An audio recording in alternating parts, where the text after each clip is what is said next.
Како може барање да заглави во архивот, ако електронски влегол во системот? Ниту мене ми е јасно. Значи јас треба да барам, ало, дајте тоа барање што сте го пуштали од министар да добијам. Ти бараш ли подкуп? Не.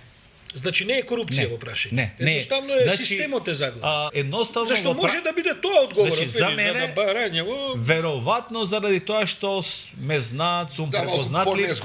Нема да може да барат. А колеги твои бизнисмени што велат? Имаат проблем со корупција? Сигурно дека да. Да. Од каде? Од кои ешалони? Високите политички или овие административните? Од каде повеќе? Корупцијата нема адреса. Значи вие може да некој ве блокира на најниско ниво, а може да отиде и до гора. Колку што е понетранспарентен процесот, колку што има поголеми пречки, вие имате поголема можност за корупција. Кога е матно, тогаш кој лови? Значи секој сака да лови кој е матно.